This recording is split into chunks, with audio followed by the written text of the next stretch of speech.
Data protection and privacy teams are under more pressure than ever with new laws, AI oversight, data breaches, and the constant expectation to do more with fewer resources. That's why TrustArc built a modern privacy and data protection management platform powered by Arc Intelligence.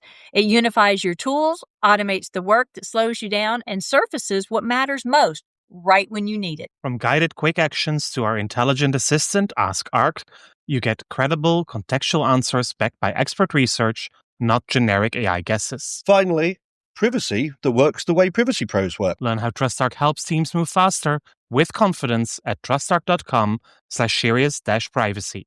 That's trustarc.com/serious-privacy.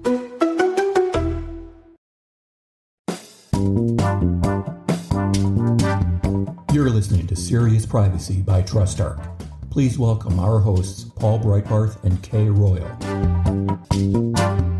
So a few weeks ago, we spoke on the podcast on one of the ACC panels that Kay will be speaking on shortly at the global annual ACC event. And apparently she's not just doing one panel, she's actually doing two. And has also invited her co-panelists from her second panel to join us for today's episode of Serious Privacy. So today we'll be talking about EdTech around the world, global compliance, and all the variations that you have in privacy and data protection approaches when it comes to privacy in EdTech. My name is Paul Breitbarth. And I'm Kay Royal, and welcome to Serious Privacy. So, Lindsay, Jocelyn, thank you for joining us. Unexpected question. So, Lindsay, I don't know if you've listened to the podcast before, but I do an unexpected question. And everyone tries to prepare for it, but you can't. But I'll go easy on you. What was the last time you ate pizza, and what kind was it? Oh, boy. Well, every Friday we have pizza because I have little kids and we're just exhausted by Friday. So we have pizza and movie on Friday, every Friday, like clockwork. And I had pepperoni pizza. Very nice. Paul, some sort of gourmet, decadent pizza? It was a gourmet pizza. I don't think it was very decadent. It was one of those new ones where the base is actually made out of vegetables too. Ooh. So I think it was a cauliflower base. Yep. And then just vegetables and nothing very, very exciting. It also wasn't very tasty, to be honest. Well, I was going to say, that sounds a lot healthier than what I had. I'm sure it was healthier, but I miss the crispness of a real Italian base. Well, I haven't had a real Italian base since I found out I had celiac about 5-6 years ago. Last time I ate pizza, it was probably a Hawaiian, so pineapple, ham, and mushroom. And when was it? Probably a Friday night, about a month ago, when we got to the end of the week. I just decided I've had enough. I need something easy tonight, and pizza fit the bill. That seems to be a thing for privacy pros. Friday night pizza night. Yep. I haven't had a real Italian crust pizza since I found out I had celiac in about 2014. And so most of my pizzas are cauliflower crust, Paul. And yes, the first one was nasty, but ever since then, yeah, that's what I like to eat. Is you get accustomed to it. But as for how often, my husband is a junk food junkie. There is pizza in this house 3 or 4 times a week. So I've done really good not having pizza 3 or 4 times a week and only about once every 3 weeks. But I also lost 15 pounds in a month. And I'm still going down, so yoo-hoo, stay away from pizza. Good for you. Stay away from pizza. So, okay, today we are doing a podcast episode on our ACC panel, and we've already recorded the ACC panel. It's going to be live, I believe it's October 9th. And I think that's right. The way they do it is they play the recording, which this one we did not do slides. It was most of us talking. They play the recording, but we're there while everyone's watching the recording, which kind of seems a little weird and voyeuristic, but okay. And we're there to answer questions. So as they're watching the recording, they can type questions in the question box and we'll be answering them live. It's over. We'll have about 15 minutes where we have time to discuss the topic live with the attendees and answer questions that they have. So it's kind of an interesting new format, and I'm looking forward to it.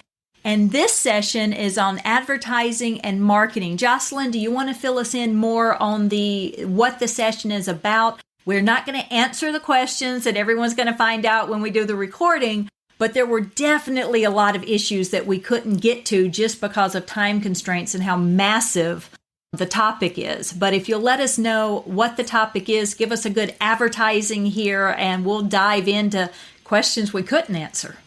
Sure, let's do that. So I pitched this topic as an idea because I think that, as you say, there's a whole world of discussion here. Each of the individual topics in themselves, privacy and the comparison of privacy laws globally, and all the change and development that is going on in lots of different jurisdictions, even those like Europe and the UK, which have a good history in established privacy law, is getting ever more complex and nuanced. And privacy within the context of advertising seems to me to be particularly interesting because it's not so obvious a lot of the time to consumers. If you take it away kind of direct marketing, where everyone gets that someone has their email address and they send them emails, if you take away that element, the whole online advertising, serving of digital adverts, how come I went and saw some shoes on, I don't know, Kurt Geiger's website, and then they follow me around the internet, or so it seems. So whenever I go anywhere else, I see this ad for these same shoes pop up. How does that all work? And the handling of personal data within that huge industry and environment. And actually, when you get into the industry and understand it and understand all the different parties that have some part to play in serving those adverts, I think it's really fascinating as an industry, as a legal issue around privacy.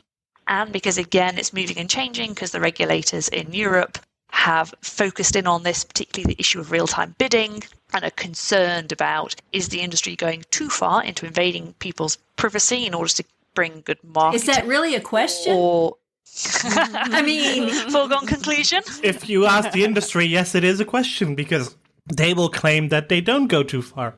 yeah. And obviously, better marketing is better for everyone, right? You'd rather have something where, because I am interested in shoes and not, I don't know, some other item of clothing. Don't show me things for snowboarding. I want to see shoes. Yeah, exactly. And chocolate. And chocolate, which I've avoided that for a while now, too. So So I think it's fascinating understanding how it works and who has their hands on what. And if you're trying to look at it globally as well, you're a corporate, you want to roll this out globally. How do you handle all the different requirements and how do you set strategies? And, when I teach privacy to my students in the spring, we do a class on privacy, big data, and emerging technology. And targeted advertising is always one of the topics that come up. And invariably, the students at the beginning think that targeted advertising is fantastic. It saves them from advertisements that they don't care anything about. Just show me the things that target me. But once you start walking them through it and the creepiness factor of, I was just thinking about going golfing and now it's showing me golf bags and putters. It's almost that bad. It can predict what you're going to think about. One of my friends, that's actually what he posted on Facebook, is that he was just thinking about going golfing. He wasn't even talking about it out loud. He wasn't even sending emails on it. And now Facebook is showing him advertisements for golf clubs and golf outings and everything. And I'm like, are you sure you weren't doing anything? Were you doing anything that typically precedes you going on a golfing trip? Like canceling all of your appointments for 3 days or something? Because if so, predictive behavior might have picked that up. You never know. But it's interesting that people don't care until it gets to that creepy factor. Yeah, there is a fine line, right? Like these digital platforms are free. And so, you hear that idiom that like, oh, well, if it's free, then you're the product. But it's also true that the best way to reach your customers is through digital platforms, right? For example, the date of this recording, yesterday, Facebook and Instagram and WhatsApp were down all day. Just think about the lost advertising dollars and the lost, that's a really big deal. Yeah, I think Zuckerberg lost about $5 billion on his private account in stock market value. Yeah. Yeah. And the world learned what it meant to not have Facebook, Instagram, and WhatsApp available for a day. Peace and quiet and actually getting some work done for a change. I was okay with it. LinkedIn and Twitter were having a field day, right? Yeah. No, they were. But yeah, it is a weird push and pull, right? Yeah. I sent an SMS message for the first time, I don't know how long, because my WhatsApp wouldn't work. I reverted to old school. and then had to worry about T-Mobile's going, oh my goodness, what am I going to do with all the text messaging? I know, right? Wait a minute. People are actually calling each other. What's happening? Or getting up and going to the other room and talking to each other. Also true. At the same time, if I open Signal today, there's about a dozen new contacts that have decided to switch platforms, or at least to have another platform, which is actually a good thing. There are lots of questions I can ask about digital advertising, and first of all, I want to give a shout out to Rob van Eyck, who is the managing director for Europe at the Future of Privacy Forum, because he did his PhD on real-time bidding, and he's a former colleague of mine, and he's the reason that I actually learned about real-time bidding in the first place, and actually understood that there is an auction going on about me every time I visit a website that has advertising on it, which still surprises me that companies want to pay a couple of dollars to be able to show me an ad.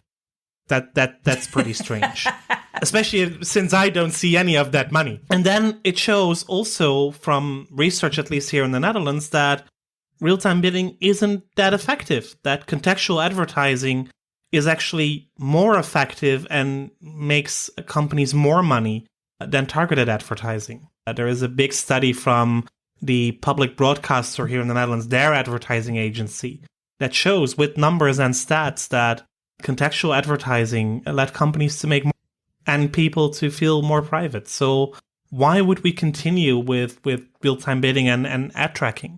You know what I picked up out of what you said, Paul? PhD.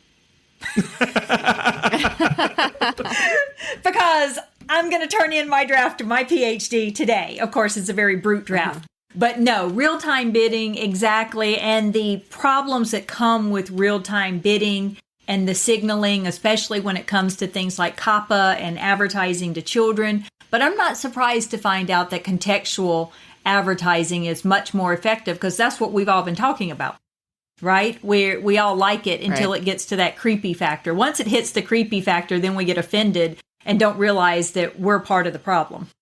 Well, I think because you talk about creepiness, and creepiness links to trust, and trust is about transparency. And I think that in this sector, as with so many others where privacy is an issue, if you were redesigning the whole system, you would start the other way around. You would start with the individual, with me. What do I want? Give me something I can take to companies to say, this is what I'm happy for you to do. This is what I'm not happy for you to do in an advertising context, in a healthcare context, in a financial context, in an employment context.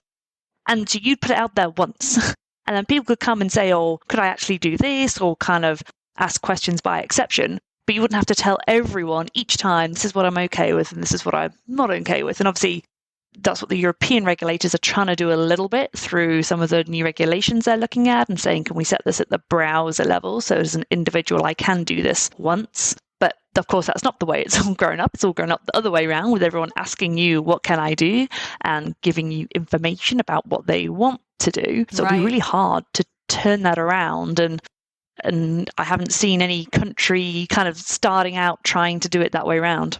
Exactly. It's kind of like trying to stop a ship once it's in motion. A ship doesn't stop on a dime. Yeah. Or turn. Yeah, exactly. I mean, and like that sort of like consumer control center, like that's the holy grail. Like I've heard about that in so many contexts. I know like the California, what am I saying? The CCPA, the CPRA, and envisions a sort of like master control of your browser. And I know that there's Colorado people working on that. Right. Yeah. But, that's the exact problem, though, is that, we didn't build it that way to begin with. And also that envisions, and I think we talked about this in the panel, that envisions also that some level of sharing of information between companies who do these things happens, right? To enable you to have that sort of centralized master control as a consumer. And I find it very hard to believe that a lot of these companies would want to share data across platforms. Right. So yeah, we've got companies sharing data. We have no clue that they're sharing data. And then we've got companies that don't want to share data, that we scratch our heads and go, why aren't you sharing data? Mm-hmm. So exactly. It kind of brings us back to one of the previous episodes we did just a couple of weeks ago on Prifina. That was about, individuals owning their own data sets and then contributing it to where companies can buy and use it. But to be frank, I mean, do we really believe that the average consumer globally, Not thinking about the United Kingdom, not thinking about the US, but you could wrap in parts of the US that aren't technically savvy, that aren't aware of these issues, that don't live online essentially 27. I'm not going to say 24/7 because we do sleep, but 27. So would they really know how to now control their information? Maybe if it was built around them to begin with, but now, is that something that can be flipped? I have so many conversations about like just about people complaining about cookie banners. Like this is like what my happy hour conversation is like these days. Like, oh, you do privacy? Like, how do I get those cookie banners to go away? Can we get rid of those cookie banners, especially the zero load ones? So if that's any indication, yeah, I would say it's a pretty hard sell. I mean, people look at those things, they just pick whatever button they want, and then they move on with their day. Like, they know that they either have to click something or not use the service, perhaps. But, you know, I think it'd be pretty hard for people to truly understand. I call it the Cheesecake Factory menu problem. Like, right, like too much choice is sometimes a bad thing, right?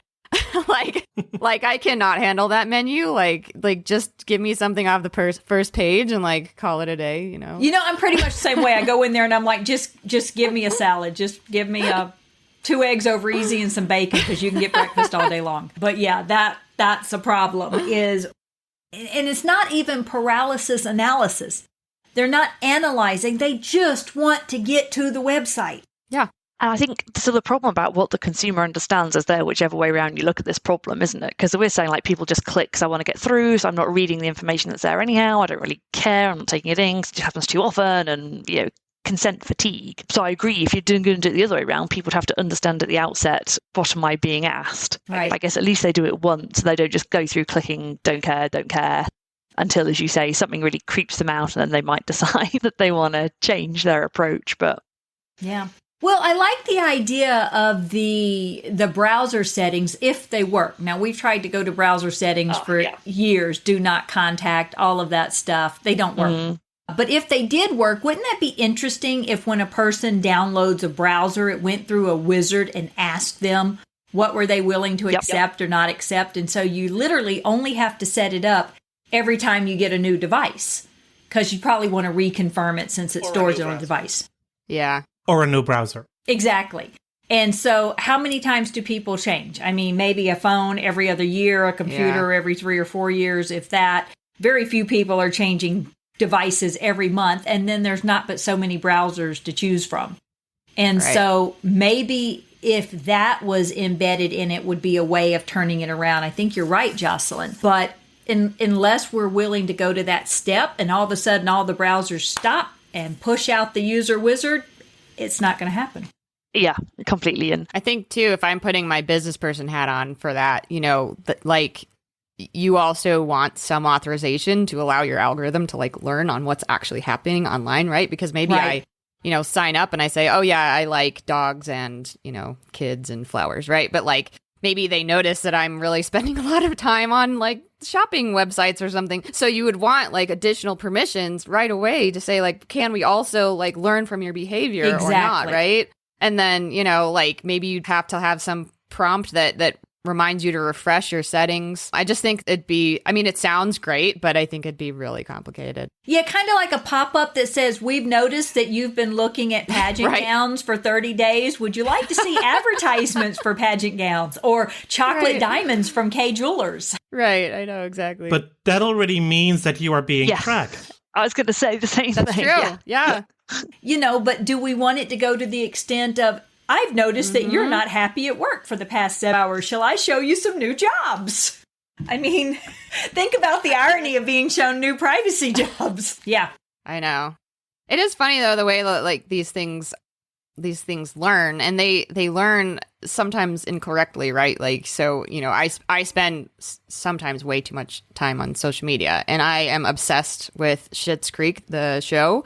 And because that show takes place in Canada, I see an inordinate number of news articles from Canada in my feed because I spend so much time like looking at all of these like memes about the show, and you know, I don't know. I have a problem. I need to go to Schitt's Creek rehab probably, but you know, it's also or just like, go to Canada.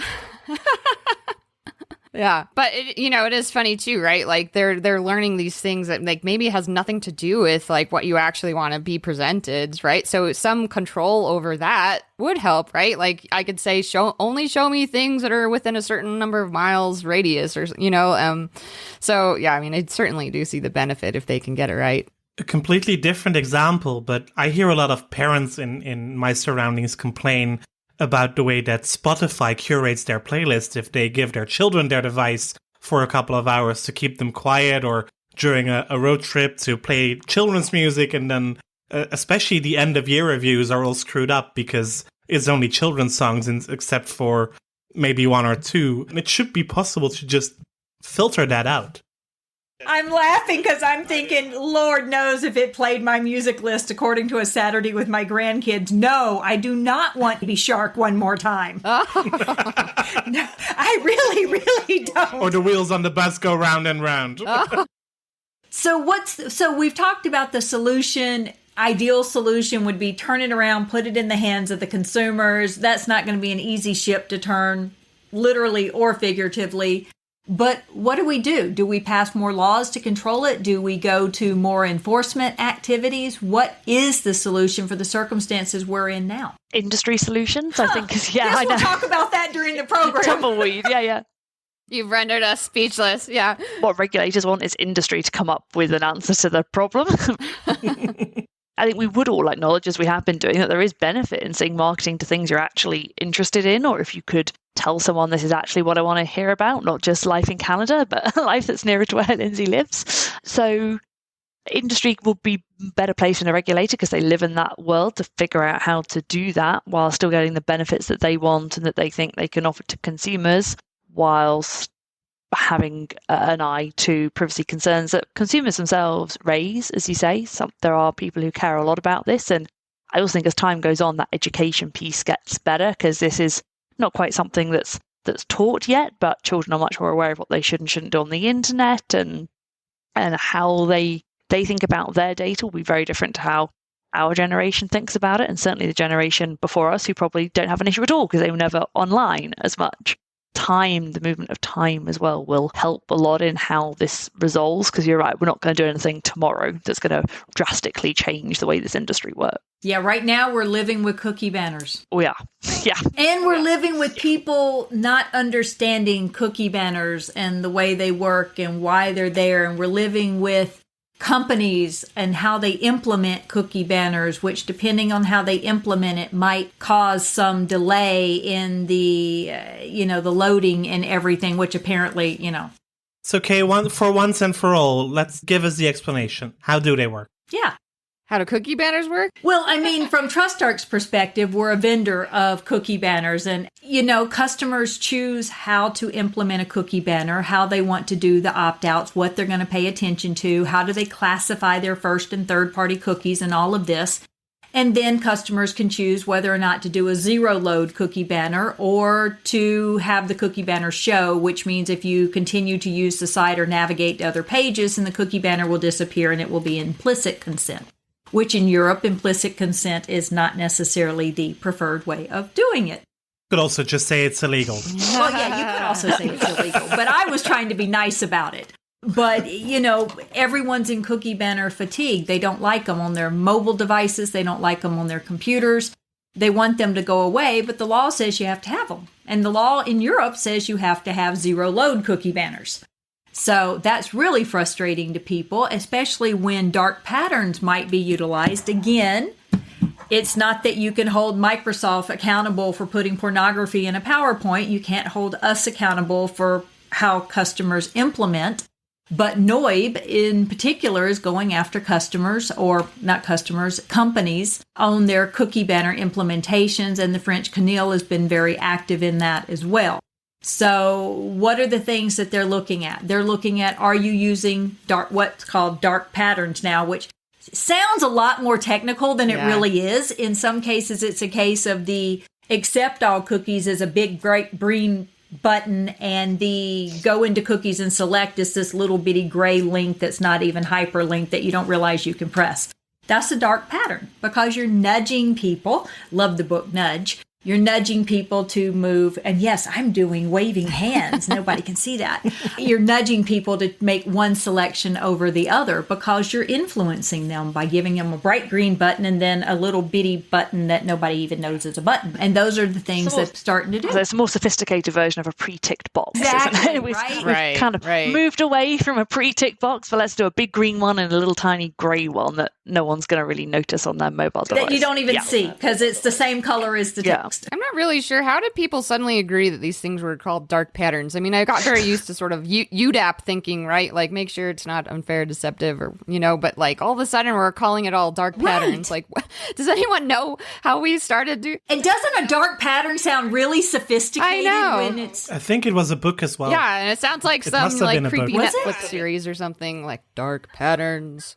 I think it makes you think of the dark web, and you associate dark web with criminal activity and hacking and all of that kind of activism. Right? So I think that's why it sounds particularly sophisticated and dark. Yeah. Yeah, and I think the tricky thing too about cookie banners is it's not solving for everything happening in ad tech, right? I mean, like all of the custom audiences, lookalike audiences, I mean that those banners are not controlling any of those things. So then people get frustrated that like, I clicked no, I clicked reject all on this website. Why am I seeing ads for this company? Well, it might be because the company knows that you signed up for their services and now they're trying to target you another way, right? So, or years ago when I worked for Align Technology, we had a gentleman that was complaining that he had opted out of our ads and he was still seeing the ads.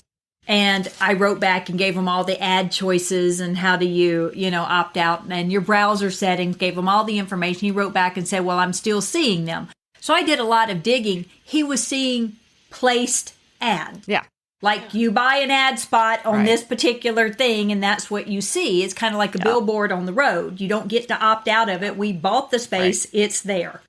He could not understand that. He thought he should be able to opt out of all advertising, even if you paid for a specific placement that has nothing to do with behavioral targeting. Yeah. I'm sorry. Some companies still actually buy ads. Yeah, you can't remove us from a magazine either. Right? It's there. I would very much like to be able to opt out of Facebook advertising in my newspaper, which is actually just a print newspaper on paper.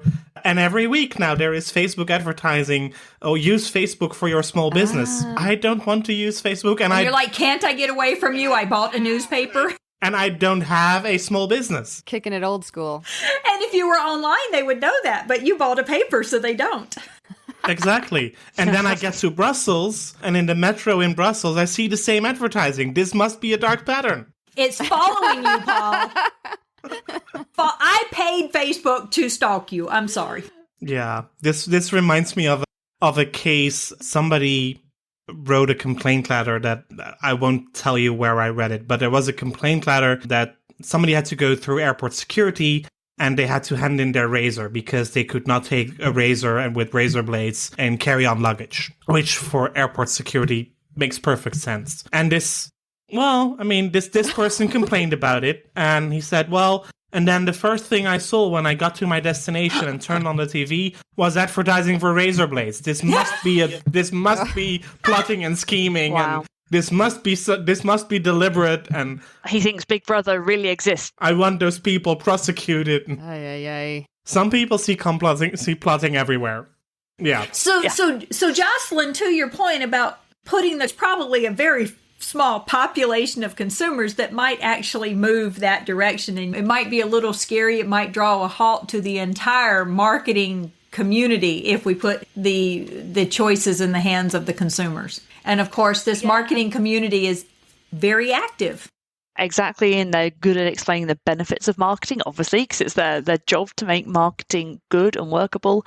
And I think they're good at that, aren't they? Yeah, they've been doing it a long time, and they keep up with the way the world changes and works. As you say, not many companies buy static advertising anymore. Only certain types of companies do, because that does work for them. But if you're a retailer or you're doing something that is within social media or digital services, and you're going to want to be online and you've adapted your marketing accordingly.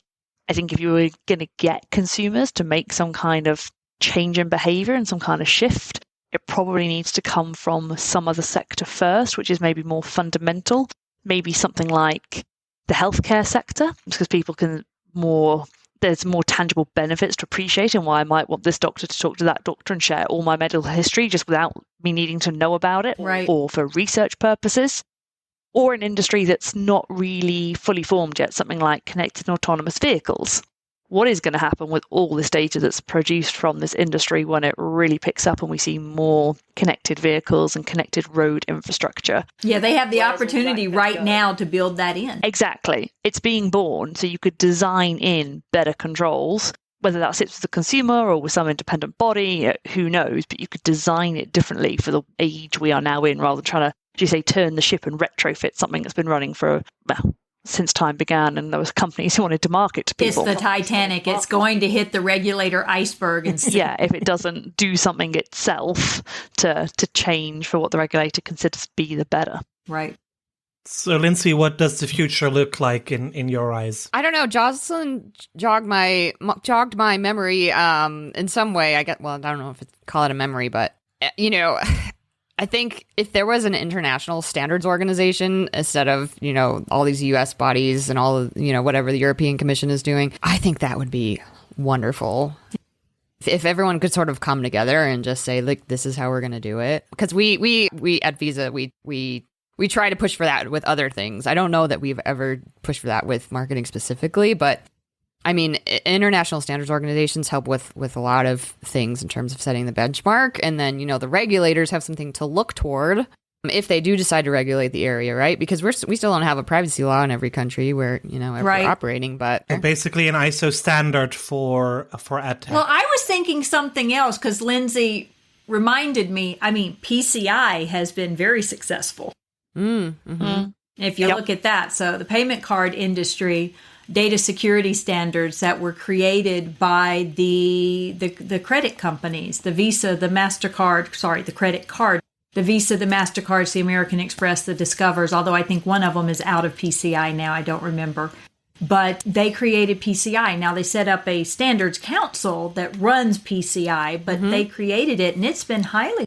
Going back to the research that I'm doing on universities, there is a statistic in 2019 by the Campus Computing something that does surveys of IT people, and out of public and private universities, 100% of them are 100% compliant with PCI. So PCI has been very successful. It's helped a lot of companies implement security where they wouldn't have otherwise. That is a model for marketing. It could be. It could be, yeah. PCI is table stakes at this point. Wouldn't it be nice if we had, the marketing equivalent? I think that would be great. I think it's a really good idea, and I think the finance industry does a great job of this kind of bringing together and creating standards. We wouldn't have a global banking system if the finance industry hadn't got together and done that. So or you can look at ICANN, the regulation of domain addresses online. That happened. That was international cooperation at its finest, and the US was heavily involved. It might be handing over now, but it still runs the ordering of the internet and how we find sites and how sites are bought and sold and the domain names. There's loads of good examples out there of how international cooperation. Yeah, there's some great ones that have succeeded. Now, I can't bring to mind any that have failed, but that means there aren't any standards for it being operated. But, there's some great examples to go by, some that have, forged this path forward. But maybe, and you can't even claim, if you look at these examples, you can't even claim, well, marketing's too big of an industry. It makes too much money. It's not going to go this direction. Well, how much money do you think the payment card industry makes? Or the internet domains make? Seriously? So there's a path forward if companies really want to go that direction. I'm just afraid it's not really there. Well, that is to be continued. And on that note, we'll wrap up another episode of Serious Privacy. Thank you, everyone, for listening to us this week. And if you like our series, please do tell your friends and colleagues about us. Rate and review our episodes in your favorite podcast app or in your favorite podcast platform. Join our conversation on our LinkedIn page. Just look for Serious Privacy and you'll find us. And should you have any questions or suggestions, please reach out to us via seriousprivacy@trustarc.com or via Twitter at @podcastprivacy. You will find Kay on Twitter as Privacy and myself as your old Paul B. Until next week, goodbye. Bye, y'all. That was Serious Privacy.